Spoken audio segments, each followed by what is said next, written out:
पर सियासी मोर्चाबंदी लगातार जारी है। कल विपक्ष बैठक की 16 दलों ने पीएम मोदी को खत लिखकर बकायदा संसद का विशेष सत्र बुलाने की मांग की। सरकार को यह मंजूर नहीं है। सरकार कह रही है कि संसद का मानसून सत्र आने वाला है, तो विशेष सत्र की जरूरत क्या है। लेकिन खुद सरकार चाहती है कि ऑपरेशन सिंदूर की कामयाबी जनता तक जोरदार तरीके से पहुंचाया जाए। और आज शाम को 5 बजे केंद्रीय मंत्रिपरिषद की बैठक है, जिसमें ऑपरेशन सिंदूर की सफलता के बारे में सभी मंत्रियों को विस्तार से बताया जाएगा।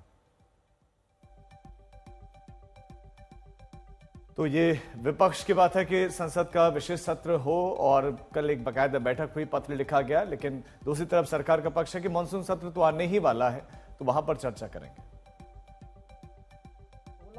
राजनीतिक दलों ने एक अपने सभी लीडर्स के माध्यम से एक चिट्ठी प्रधानमंत्री जी के नाम लिखी है। संयुक्त रूप से एक मांग उठाई है कि एक स्पेशल सेशन संसद का तुरंत बुलाया जाए। जब सीज फायर की घोषणा की गई अमेरिका द्वारा और उसके बाद के घटनाक्रम के बाद स्पेशल सेशन की हमने मांग उठाई, और हमने कहा कि ये महत्वपूर्ण है कि एक और तो स्पेशल सेशन के माध्यम से सभी सांसद, सभी दल एकजुटता से अपने सशस्त्र बलों का धन्यवाद कर सकें, और दूसरी ओर बिंदुवार पूरी घटनाक्रम पर सरकार अपनी बात रखे। ये पीड़ा है पूरे देश की। ये कहां चर्चा होगी? सोशल मीडिया पे नहीं होगी, टेलीविजन डिबेट्स में नहीं होगा। संसद है। हम वही देश हैं जो 62 में चीन के युद्ध के दौरान संसद का सत्र बैठा था।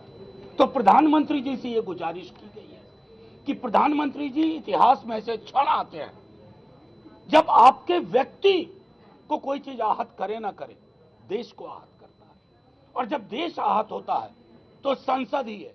स्पेशल सेशन की मांग आज की नहीं है। जब पहलगांव में हमला हुआ तब से ये मांग चल रही है ना, लेकिन सरकार टालमटोल कर रही थी। हमने तो नहीं मांगा था कि डेलीगेशन विदेश में भेजने चाहिए।